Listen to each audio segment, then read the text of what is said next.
Welcome back, everyone. Sheepdog Smokey here, and this one has been going around a while. At least the first video you're going to see has. And it shows a supposed teacher basically losing her mind and expressing the wish that students would die a painful death. The very people who are screaming at others are not wearing masks, and they're out in public too. But this woman is an educator. The superintendent has released a statement that they're going to investigate. This woman should be fired on the spot. Video shows it. You can tell who she is. She should have her teaching certificate revoked and a flag placed on her public records saying to never grant one to her in any state ever again. This is not someone you want anywhere near children. But with the state of education today, where it's all about indoctrination, not education, is it really any surprise we see stuff like this? I'm just trying to save your ass and save your life. But die, okay? I hope both of you get the coronavirus. I hope you both die a long, painful death. One of the underlying issues, though, is that all of the information we're getting about COVID-19 is coming from a media so biased toward the Democrats that we've actually seen reports of an infant that was smothered to death by their caretaker using a pillow recorded this COVID-19. Doctors are saying that COVID-19 is not more deadly than the flu. Some of them are reporting they're being pressured to add COVID to death certificates. We're actually not too far removed from when Birx actually admitted on camera that anyone who dies who is confirmed to have had COVID-19 is going to be reported as having died from COVID-19. Now, I've talked about this in the past. I can die with pancreatic cancer, but I can have it and not die from it. It's very simple. If I have pancreatic cancer, but I get pneumonia, I can die from pneumonia. That is not even a comorbidity factor for pancreatic cancer. Okay? If I'm on chemo, yeah, that weakens your immune system. But doctors who put people on chemo, monitor them carefully. They are people who do not go to work. They literally are stuck in their home. They don't even do their own shopping most of the time. I've had friends whose parents or other loved ones have gone through chemo. They normally are watching from the window as someone mows their yard for them, then cleans up and puts on a mask and goes in to talk to them. Or they text or email a shopping list to someone or whatnot, and that person goes and gets their food for them, and sometimes even is coming over to cook for them daily. So these people, while yes, weakened immune, so immunocompromised, are not anywhere near anyone to get infected with COVID or the flu or pneumonia or anything. I've also said that as I was a county detention officer, county jailer for a year, I have been told I am a carrier. I am an asymptomatic carrier of tuberculosis. It is one of those things where basically my doctor admitted we tell you that so that we're very careful because we can't tell. The skin test is about 50-50. I've probably had 10 or 12 done, and half of them say, yes, I have it, and half of them say, no, I don't. I've never exhibited symptoms. I am a smoker. I'm working on quitting, and I'm getting close. But with that, you'd think I wouldn't possibly exhibit symptoms, and I've never done that. But if I were to die tomorrow under Dr. Birx's orders, doctors would not list that I died with tuberculosis. They would list I died from COVID-19. And there's only one reason this could be happening. And there's only one reason that we would ever see doctors like this talking like this and have to see it on a video on social media. Need to still shelter in place? Our answer is emphatically no. Do we need businesses to be shut down? Emphatically no. Do we need to test them? and get them back to work? Yes, we do. Doctors Dan Erickson and Artin Masihi, both co-owners of the 5 accelerated urgent care facilities in Kern County, say they have tested 5,213 patients within the county for the coronavirus. That makes up for over half of all testing done here. They say their data and research qualifies their statement. Is the flu less dangerous than COVID? Let's look at the death rates. No, it's not. They're similar in prevalence and in death rate. So we are saying that our response now that we know the facts, it's time to get back to work. The White House Coronavirus Task Force expert Dr. Anthony Fauci says otherwise, with national research showing COVID-19 cases to be over 10 times as lethal than the flu. But Fauci's decades of experience as an immunologist and physician holds no weight in the eyes of Erickson and Masihi. We're actually seeing the patients. Dr. Fauci hasn't seen a patient for 20 years. White House health officials have reported more than 800,000 COVID-19 cases with just over 46,000 deaths across the nation. But Erickson says that quarantining is a health hazard in and of itself. We understand microbiology, we understand immunology, and we want strong immune systems. I don't want to hide in my home, develop a weak immune system, and then come out and get disease. Reporting the disease, Erickson claims, is being forced onto healthcare professionals. ER doctors now, my friends that I talk to say, it's interesting, when I'm writing up my death report, I'm being pressured to add COVID. Why is that? Why are we being pressured to add COVID to maybe increase the numbers and make it look a little bit worse than it is? I think so. According to Erickson, there is something much larger at play here. This is not about science, and it's not even about COVID. When they use the word safe, if you listen to the word safe, that's about controlling you. So when I talk to all my ER doctors who work in a hospital, no stake in the game, same opinion. You see, I've said this before, and I will say it again and again and again. The media and the Democrats want this country to crash and burn so that they can then blame the president and use that to steal power back in November. Birx, Fauci, all of them are so ingrained into the deep state mentality because they've been around politics for so long. I trust none of them. I would rather President Trump fire Birx and Fauci and hire the 2 doctors you just saw to run his coronavirus task force. Because those 2 doctors, as one of them says, are still seeing patients.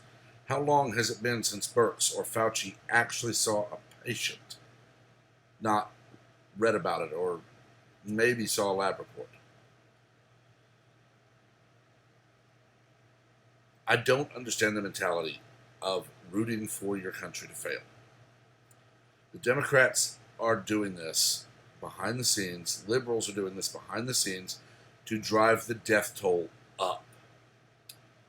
If we actually had honest death reports, yes, include that they were infected but were asymptomatic, therefore it was not the cause of death. I have flippantly said we're going to see a report that COVID-19 shot someone in the back of the head and then stole their wallet and ran. You can record that they died while infected but were asymptomatic. Cause of death is different. And if we reported it truly, we wouldn't have reports of doctors saying that they're not seeing heart attack rates like they used to.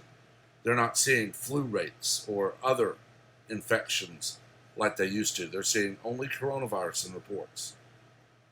And when you inflate reports, when you inflate statistics like that, of course you're going to get exactly what you want by doing it. And that is wrong. It is very wrong. Because as you saw with the 2 doctors, we need to be out. When you distance yourself from everyone, your body is not exposed to allergens and pathogens that keep your immune system boosted and powerful. There's a reason we have a flu season. There are people who are simply more susceptible to it than others. I've only ever had a really bad flu the 2 times I took a flu shot. I typically get a 24 to 48 hour bug. I sweat it out. I lose 5 or 6 pounds because I don't eat anything. I just drink water, and then I'm fine.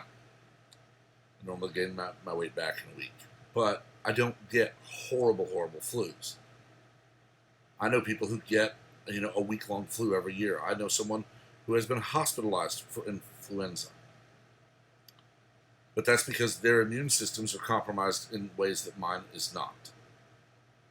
But then, after they have fought it off with the help of antibiotics and other medications and treatments, they don't get it again until the next season because they go a year or so without being exposed to a strong enough virus to infect them. It's called herd immunity. I've talked about other things in the past, where parents would realize one child in a class has chickenpox, but they're not actually showing it yet, so they still send their child to school. Or they would let their friends know and all the kids go play, and then all the kids get chickenpox and recover together. But as soon as that happens, they don't get it again. I don't agree with that. I don't have kids. At my age, I doubt I ever will. But we have treatments now. So if your kid gets chickenpox, you call your kid's pediatrician, they prescribe stuff, they treat, they respond, your kid gets better. The weird thing about this is the push to close the economy down, harming American citizens and making them dependent on unemployment or stimulus checks from the government. Literally making them into mindless automatons who are told, just go about your day, watch TV, cook, putter around the house, we'll send you a check in a week. If they manage to get their way, the economy will never recover. Airlines are already being told to only allow certain numbers on a plane. Restaurants are only allowed to open at 25% or 40% capacity. Movie theaters are going to open with the same thing where, they'll shut down every so many seats. Industries are going to die off because of this. Some will bounce back, some fast, some slow. What's going to be amazing is when this quarantine proves to do exactly what the doctors have said, that is, weaken us, Democrats are going to cry that Trump didn't do enough. He should have kept us in quarantine. And they're going to ignore, yet again, that the White House and the CDC put out guidelines, not hard rules, but guidelines for safely reopening an economy. States are following those guidelines. States are making the decisions on when to open. You see, this is all what's supposed to happen. Mayors run their town, commissioners run their county, governors run their state, and the president runs the country.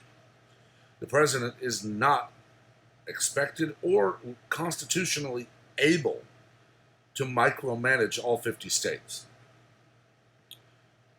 Doesn't matter how many times Cuomo was crying on TV that Donald Trump didn't do enough.